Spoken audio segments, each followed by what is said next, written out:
Hey guys, welcome back to another episode on Dragon Ball Theory. Today we're going to go over OG73-1. This new villain is some android from another galaxy, and he is unbelievably badass. He looks a lot like Frieza, with some incorporations of Cell in there too, and like a touch of Piccolo. So this dude's special power is essentially Rogue from X-Men. He's able to touch any being, any fighter, including Goku and Vegeta, and he just strangles them by their neck and then absorbs their power and then attains all of their powers and abilities and fighting abilities for 30 minutes. So I'm at the part where he just started fighting Piccolo, and we see a bit of a backstory on him, where Jacko is telling everyone about this guy. They're all wicked strong, but the one to watch out for is OG73-1 and his nasty special move. So we get the gang on another planet somewhere, and they're fighting these like Super Saiyan 3 looking dudes who are just like hedgehogs.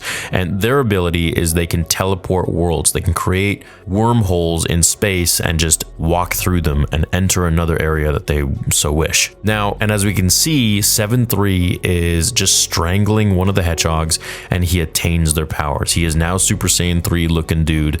He now gets the same sort of hedgehog hair that these guys have and absorbs their ability to teleport to other worlds. A copy ability? What do you mean? He can steal other people's powers by grabbing their necks, and then the stolen powers last for 30 minutes.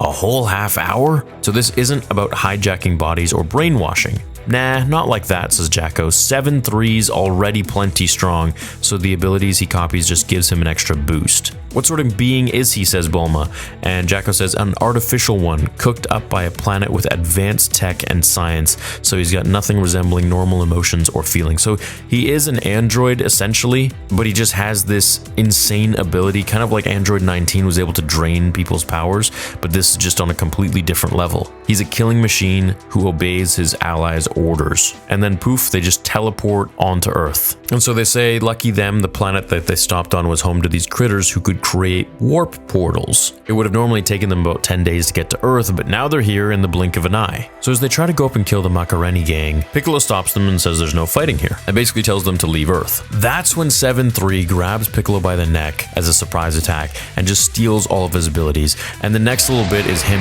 using literally all of Piccolo's attacks. Special beam cannon, full power, and then just starts to fight exactly like Piccolo, stretches his arms out and the whole 9 yards, and they start to fight exactly the same way, butting heads. And the weird thing is that if he were to do this to Goku or Vegeta with Super Saiyan Blue, I imagine he would be able to turn Super Saiyan Blue and he would have the exact same power.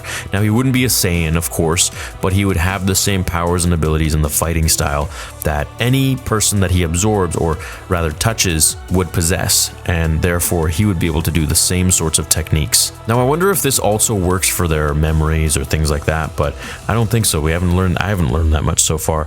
It's basically just he's able to take their abilities and techniques and use them for 30 minutes. And I mean, boy, is he out of luck after 30 minutes, but I guess he could just grab their necks again if he wants, and that would be it.